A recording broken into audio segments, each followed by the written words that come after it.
नमस्कार। हर सुबह सूरज पूरब में उगता है। आप पृथ्वी पर भारत देश में रहते हैं। पृथ्वी सूर्य से मरकरी और वीनस के बाद तीसरा ग्रह है। इन सब वाक्यों में क्या समान है? इन वाक्यों में यह समानता है कि ये सभी सही हैं और आप कह सकते हैं कि ये 100% सत्य हैं। लेकिन अगर मैं इन सब वाक्यों का उल्टा बोलूं तो सूरज पश्चिम में उगता है, आप अमेरिका में रहते हैं, पृथ्वी सूर्य से सबसे नजदीक ग्रह है। इन सब वाक्यों में क्या समान है? ये सभी वाक्य असत्य हैं और आप कह सकते हैं कि ये 0% सत्य हैं।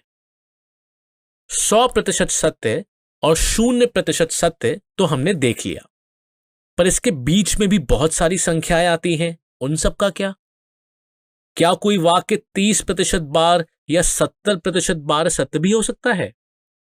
इसका मतलब क्या होगा? आइए समझते हैं। अगर आपका दोस्त आपसे कहे कि कल बारिश होने की उम्मीद है, इसका मतलब यह तो नहीं है कि वो कह रहा है कि कल पक्का बारिश होगी। इसका मतलब यह भी नहीं है कि वो कह रहा है कि कल पक्का बारिश नहीं होगी। हम जानते हैं कि वो कह रहा है कि बारिश हो भी सकती है और नहीं भी हो सकती है। गणितज्ञों ने ऐसी बहुत सारी स्थितियों का सामना किया जब हम किसी सूचना के ना तो सत्य होने के बारे में 100% निश्चित हो सकते हैं और ना ही उसके असत्य होने के बारे में 100% निश्चित हो सकते हैं। इसी वजह से प्रायिकता या प्रोबेबिलिटी की संकल्पना को बनाया गया। प्रायिकता का इस्तेमाल तो वैसे हम लोग पहले से ही बहुत सारी स्थितियों में करते हैं। उदाहरण के लिए इन वाक्यों को ही देख लीजिए। भारत शायद कल पाकिस्तान से मैच जीत जाएगा। हो सकता है कि एक हफ्ते बाद मैं अपने भाई से मिलने जाऊं। आज शायद मम्मी ने भिंडी की सब्जी बनाई है। अगर मैं इन वाक्यों के सत्य या असत्य होने से एक संख्या को जोड़ना चाहूं तो इसका मतलब है इनकी प्रायिकता या प्रोबेबिलिटी का अनुमान लगा रहा हूं। इस पाठ में हम यही सीखने वाले हैं कि किसी स्थिति या किसी वाक्य के सत्य होने की संभावना का अनुमान कैसे लगाया जाता है। ये बहुत ही रोचक पाठ है और इसको पढ़ के आपका चीजों के प्रति नजरिया बदल जाएगा। तो चलिए शुरू करते हैं।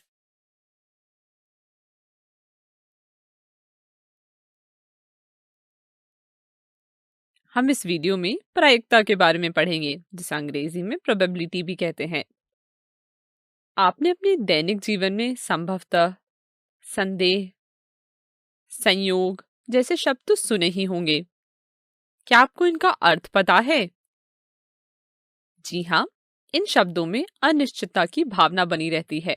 अर्थात जब हमें किसी कार्य के होने या ना होने पर पूरी तरह विश्वास नहीं होता है, तब हम इन शब्दों का प्रयोग करते हैं, जिसे आप यहाँ उदाहरण से समझ सकते हैं। जैसे कि संभवतः आज बारिश होगी।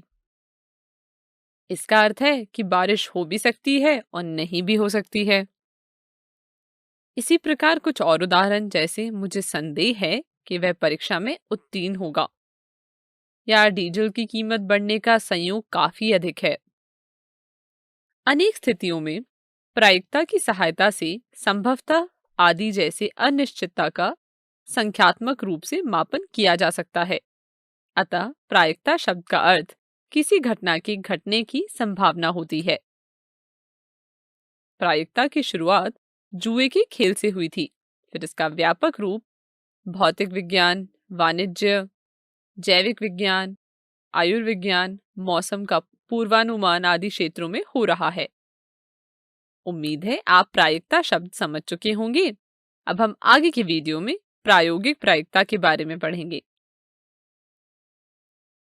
चलिए शुरू करते हैं। धन्यवाद। चलिए अब हम प्रायिकता के प्रायोगिक दृष्टिकोण, जिसे अंग्रेजी में एक्सपेरिमेंटल अप्रोच ऑफ प्रोबेबिलिटी भी कहते हैं, के बारे में पढ़ते हैं। हमने पिछली कक्षाओं में प्रायिकता का आभास कुछ प्रयोग, जैसे कि सिक्के उछालना, पासा फेंकना आदि में कर चुके हैं और उनके परिणाम भी देख चुके हैं। इस अध्याय में हम देखेंगे कि प्रयोग की मदद से किस प्रकार एक विशेष परिणाम के घटने का संयोग मापा जाता है। चलिए अब कुछ क्रियाकलाप करके देखते हैं। चलिए अब एनसीईआरटी का क्रियाकलाप एक करते हैं। आप एक सिक्का लीजिए और उसे 10 बार उछालिए और चित तथा पट प्राप्त करने की संख्या को दिए गए सारणी में लिख लीजिए तथा प्राप्त संख्या से भिन्नों का मान निकालिए। चलिए अब बताइए कि आपके द्वारा प्राप्त भिन्नों के मान क्या क्या है। मान लेते हैं 10 बार सिक्का उछालने पर हमें 7 चित और 3 पट प्राप्त हुए, इसलिए भिन्नों का मान 0.7 और 0.3 होगा। वीडियो को रोकें और इसी प्रयोग को सिक्कों को 20 बार उछाल करें और प्राप्त भिन्नों का मान बताइए। मान लिया कि इस बार 9 चित और 11 पट प्राप्त हुआ। इस स्थिति में भिन्नों का मान 0.45 और 0.55 होगा। अब पुनः आप इस प्रयोग को सिक्के उछालने की संख्या को बढ़ाकर कीजिए और भिन्न का मान लिखिए। मान लीजिए कुछ इस प्रकार हमने भिन्न का मान प्राप्त किया। क्या आपने इस प्रयोग में कुछ ध्यान दिया? जी हाँ, यहाँ जैसे जैसे हमने सिक्के उछालने की संख्या को बढ़ाया है, वैसे वैसे भिन्नों का मान 0.5 के नजदीक आता जा रहा है। क्या आप सोच सकते हैं कि ऐसा क्यों हो रहा होगा? इसे और अच्छे से समझने के लिए अगली वीडियो में एक सामूहिक क्रियाकलाप करेंगे। धन्यवाद। चलिए अब एनसीईआरटी का क्रियाकलाप 2 करते हैं। आप अपने कक्षा के विद्यार्थियों को 2 या 3 विद्यार्थियों के वर्गों में बांट लीजिए। मान लीजिए प्रत्येक वर्ग का एक विद्यार्थी सिक्के को 15 बार उछालता है और अन्य विद्यार्थी चित और पट आने के प्रेक्षणों को सारणी में लिखते हैं। माना पहले वर्ग द्वारा प्राप्त चित और पट की संख्या निम्नलिखित है। अब भिन्नों का मान ज्ञात कीजिए। पहले वर्ग द्वारा भिन्न 0.2 और 0.8 है। इसी प्रकार माना दूसरे वर्ग द्वारा सिक्के उछालने पर चित और पट क्रमशः 7 और 8 आता है। क्या आप बता सकते हैं अब तक दोनों वर्गों ने कुल कितने सिक्के उछाले हैं? चूंकि दोनों वर्गों वर्ग 1 और 2 ने 15-15 सिक्के उछाले हैं, इसलिए कुल 30 सिक्के उछाले गए हैं। चलिए अब दोनों वर्गों द्वारा प्राप्त कुल चित और पट का मान भी बताइए। जी हाँ, दोनों वर्गों ने कुल 10 चित तथा 20 पट प्राप्त किया है, जिसे हम चित तथा पट आने की संचयी संख्या कहते हैं और अंग्रेजी में क्यूमुलेटिव फ्रैक्शंस।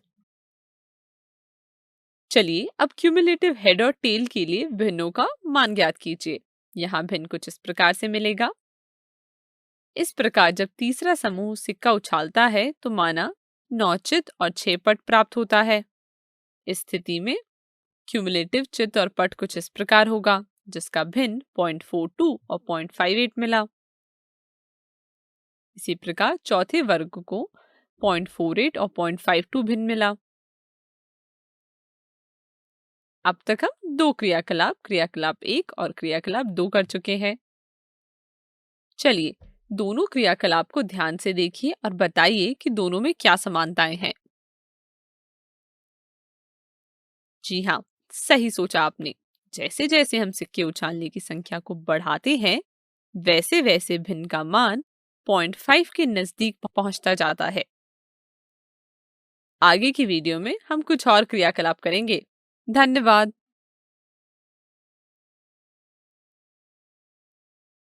चलिए अब एनसीईआरटी का क्रियाकलाप 3 करते हैं। क्रियाकलाप 3 शुरू करने से पहले ये बताइए, क्या आपने कभी लूडो खेला है? जी जरूर खेला होगा। हम जानते हैं कि लूडो कुछ इस प्रकार का होता है, जिसमें 6 साइड वाला घनाभाकार डाइस मतलब पासा होता है और 4 लाल, हरा, पीला और नीले रंग की गोटियां होती है, जिससे हम खेलते हैं। अब ये बताइए कि लूडो खेलते समय सबसे ज्यादा जरूरी सामान क्या होता है? सही सोचा आपने, पासा, जिसे हम डाइस भी कहते हैं, क्योंकि बिना पासे के तो हम लूडो खेल ही नहीं सकते हैं। तो आप पासे से तो परिचित होंगे ही। पासे में 6 साइड्स होते हैं, जिस पर 1, 2, 3, 4, 5 और 6 अंकित होता है। तो चलिए अब पासा पर आधारित एक क्रियाकलाप करते हैं। एक पासा लीजिए और उसे 20 बार उछालिए और पासे से प्राप्त संख्या जैसे 1, 2, 3, 4, 5 और 6 जितनी बार आती है उसे दिए गए सारणी में लिख लीजिए। चलिए मान लेते हैं कि 1 3 बार, 2 4 बार, 3 2 बार, 4 5 बार और 5 4 बार और 6 2 बार आया है। चलिए अब 1 2 3 4 5 6 प्राप्त करने का भिन्न का मान ज्ञात करते हैं। भिन्न का मान कुछ इस प्रकार से मिलेगा। अब पासे को 40 बार फेंकिए और प्राप्त संख्या तथा भिन्न का मान सारणी में लिखें। मान लीजिए कि 1 2 3 4 5 6 प्राप्त करने की संख्या तथा भिन्न का मान निम्न है। यहाँ हम देखेंगे जैसे जैसे पासा फेंकने की संख्या में वृद्धि होती है वैसे वैसे भिन्न का मान 1/6 के निकट आता जाता है। इस क्रियाकलाप को समूह में अपने सहपाठियों के साथ कक्षा में करने का प्रयास करें तथा एनसीईआरटी के क्रियाकलाप 4 को घर पर करने का प्रयास करें। आपको याद होगा कि क्रियाकलाप 1 में हमने सिक्के उछाले थे और क्रियाकलाप 3 में पासे फेंके थे। सिक्के के प्रत्येक उछाल और पासे के प्रत्येक फेंक को एक अभिप्रयोग और अंग्रेजी में ट्रायल कहा जाता है। अतः हम कह सकते हैं कि अभिप्रयोग एक क्रिया है जिसमें एक या अधिक परिणाम प्राप्त होते हैं।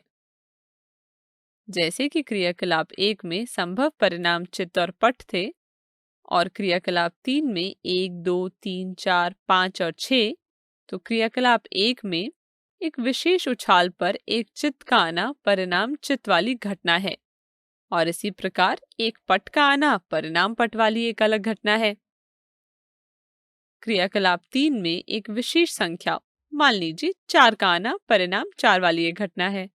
यदि हमारा प्रयोग पासा फेंकने पर एक सम संख्या प्राप्त करना हो तो घटना में 3 परिणाम 2 4 और 6 होंगे। अतः एक प्रयोग में घटना प्रयोग के कुछ परिणामों का संग्रह होती है। कक्षा 10 में आप घटना की औपचारिक परिभाषा का अध्ययन करेंगे। अब तक हमने जो पढ़ा, आइए उसके आधार पर प्रायिकता को समझते हैं।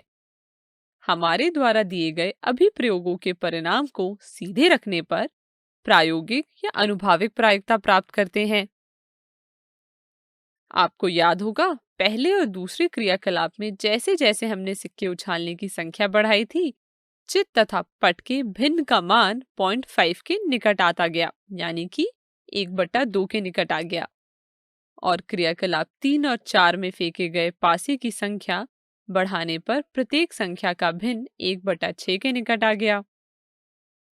यहाँ ध्यान देने पर आपको समझ आएगा कि यहाँ दोनों स्थिति में हर में अभिप्रयोगों की कुल संख्या और अंश में अभिप्रयोगों की वह संख्या आती है जिनमें घटना घटी है। इसी प्रकार जब हम संख्या के लिए भिन्न निकालते हैं तो हमें भिन्न का मान 3/6 मिलता है।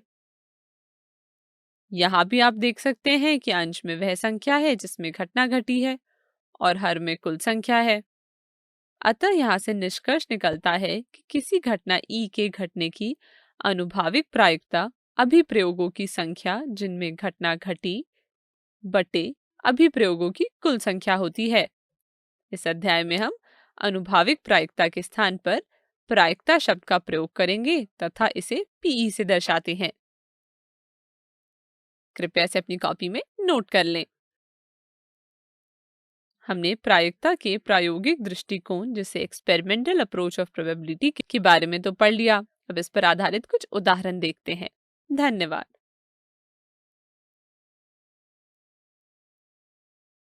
चलिए एनसीईआरटी एक्सरसाइज 15.1 का प्रश्न संख्या 2 का हल देखते हैं। प्रश्न कुछ इस प्रकार है। 2 बच्चों वाले 1500 परिवारों का यादृच्छाया चयन किया गया है, मतलब रैंडमली सिलेक्ट किया गया है और निम्नलिखित आंकड़े लिख लिए गए हैं। यादृच्छाया चुने गए उस परिवार की प्रायिकता ज्ञात कीजिए जिसमें 2 लड़कियां हो, 1 लड़की हो और कोई लड़की ना हो। इस प्रश्न का हल देखते हैं। दिए गए प्रश्न में हमें प्रायिकता निकालने को बोला गया है। पिछले वीडियो में हमने प्रायिकता के सूत्र के बारे में पढ़ा था, तो क्या आपको याद है? जी हाँ, प्रायिकता बराबर अभिप्रयोगों की संख्या जिनमें घटना घटित हुई है बटे अभिप्रयोगों की कुल संख्या है। प्रश्न के पहले भाग में हमें परिवार की 2 लड़कियों होने की प्रायिकता ज्ञात करनी है। क्या आप बता सकते हैं यहाँ 2 लड़कियों वाले कितने परिवार हैं? जी हाँ, बिल्कुल सही सोचा आपने। यहाँ 2 लड़कियों वाले 475 परिवार है। इसलिए अभी प्रयोगों की संख्या जिनमें घटना घटित हुई है 475 है तथा कुल 1500 परिवार है। अतः प्रायिकता यानी कि पीई बराबर 475 बटे 1500 होगा, जिसे हल करने पर हमें 19/60 मिला। अतः परिवार में 2 लड़कियों होने की प्रायिकता 19/60 है। कृपया इस हल को अपनी कॉपी में लिख लें। इसी प्रकार दूसरे भाग में एक लड़की वाले परिवारों की संख्या 814 है, इसलिए एक लड़की होने की प्रायिकता 407/750 होगा। कृपया इसे अपनी कॉपी में नोट कर लें। तीसरे भाग में परिवार में कोई भी लड़की ना होने की प्रायिकता 211/1500 होगा। कृपया इसे भी अपनी कॉपी में नोट कर लें। चलिए अब एनसीईआरटी एक्सरसाइज 15.1 का प्रश्न संख्या 4 का हल देखते हैं। प्रश्न कुछ इस प्रकार है और इसका हल देखते हैं। प्रश्न में हमें 2 चित्र प्राप्त करने का प्रायिकता ज्ञात करना है। क्या आप बता सकते हैं कि यहाँ 2 चित्र प्राप्त करने की बारंबारता क्या है? जी हाँ, यहाँ 2 चित्र प्राप्त करने की बारंबारता 72 है। इसलिए अभिप्रयोगों की संख्या जिनमें घटना घटित हुई है वो 72 है और कुछ उछालों की संख्या 200 है। अतः 2 चित्र आने की प्रायिकता 72/200 होगी, जिसे हल करने पर हमें 9/25 मिलेगा। प्रश्न के इस हल को भी अपनी कॉपी में लिख लें। इसी प्रकार 3 चित्र, 1 और कोई चित्र नहीं के लिए प्रायिकता निम्न होगा। अब तक हमने जितने प्रश्न हल किए, क्या आपने उसमें कुछ ध्यान दिया? यदि हम अपने पिछले प्रश्न को देखें तो यहाँ प्रश्न के सभी भागों की प्रायिकता 0 से 1 के बीच में है और सभी का योग 1 है। क्या इससे हम यह निष्कर्ष पर पहुंच सकते हैं? जी हाँ, इससे हम यह निष्कर्ष निकालते हैं कि सभी अभिप्रयोगों की प्रायिकताओं का योग 1 होता है तथा सभी अभिप्रयोगों की प्रायिकता 0 से 1 के बीच होती है। कृपया इन दोनों इंपॉर्टेंट पॉइंट्स को अपनी कॉपी में लिख लें। धन्यवाद। अब एनसीईआरटी एक्सरसाइज 15.1 के प्रश्न संख्या 7 का हल देखते हैं। प्रश्न कुछ इस प्रकार है। चलिए अब इस प्रश्न का हल देखते हैं। प्रश्न में पहले भाग में सांख्यिकी पसंद करने वाले विद्यार्थियों की प्रायिकता ज्ञात करना है। क्या आप बता सकते हैं कि यहाँ सांख्यिकी पसंद करने वाले विद्यार्थियों की संख्या क्या है? जी हाँ, सही सोचा आपने। यहाँ सांख्यिकी पसंद करने वाले 135 विद्यार्थी हैं तथा कुल विद्यार्थी 200 हैं। इसलिए सांख्यिकी पसंद करने वाले विद्यार्थियों की प्रायिकता 135/200 है, जिसे हल करने पर 27/40 मिला। कृपया इस हल को अपनी कॉपी में नोट कर लें। और दूसरे भाग में सांख्यिकी पसंद ना करने वालों की संख्या 13/40 है। कृपया इसे भी अपनी कॉपी में नोट कर लें। अब एनसीईआरटी एक्सरसाइज 15.1 के प्रश्न संख्या 11 का हल देखते हैं। प्रश्न कुछ इस प्रकार है और इसका हल देखते हैं। चूंकि हमें 5 केजी से अधिक भार वाले थैली की प्रायिकता ज्ञात करनी है, इसलिए थैली को भार के बढ़ते क्रम में रख लेंगे। यहाँ 5 केजी से अधिक भार वाली कुल 7 थैली है तथा कुल 11 थैली है। यदि हम यदृच्छाया कोई बैग चुनते हैं तो 11 में से 7 बैग ऐसे हैं जिनका वजन 5 केजी से अधिक है, इसलिए प्रायिकता 7/11 होगा। कृपया इसे अपनी कॉपी में नोट कर लें। अब एक एनसीईआरटी एक्सरसाइज 15.1 का प्रश्न संख्या 5 का हल देखते हैं। प्रश्न कुछ इस प्रकार है। इसका हल देखते हैं। यहाँ कुल 2400 परिवार हैं, जिनमें से 29 वो परिवार है जिनकी मासिक आयु 10,000 से 13,000 के बीच है तथा 2 वाहन है। इसलिए 10,000 से 13,000 मासिक आय वाले परिवार जिनके पास 2 वाहन है की प्रायिकता 29/2400 होगा। कृपया इस हल को अपनी कॉपी में लिख लें। प्रश्न के दूसरे भाग का हल इस प्रकार होगा। यहाँ प्रायिकता 579/2400 है, यानी कि 193/800 होगा। कृपया इस हल को भी अपनी कॉपी में लिख लें। तीसरे भाग की प्रायिकता 1/240 है, इसे भी अपनी कॉपी में लिख लें। और चौथे भाग की प्रायिकता 1/96 है, इसे भी नोट कर लें। इसी प्रकार हमारा ये टॉपिक समाप्त होता है। स्क्रीन पर दिए गए प्रश्नों को कक्षा में हल करने का प्रयास करें। धन्यवाद।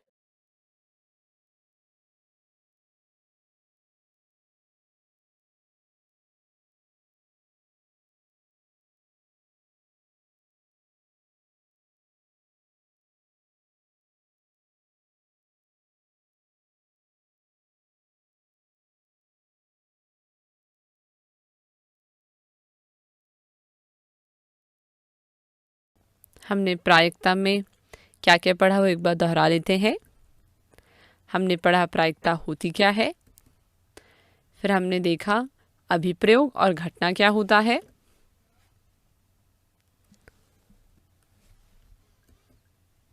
फिर हमने अनुभाविक या प्रायोगिक प्रायिकता की फॉर्मूला पढ़ा, फिर हमने पढ़ा कि सभी प्रायिकताओं का योगफल 1 होता है। धन्यवाद। किशोर अवस्था संबंधित समस्याओं के परामर्श हेतु समर्पित उमंग किशोर हेल्पलाइन के टोल फ्री नंबर 144225 पर संपर्क करें।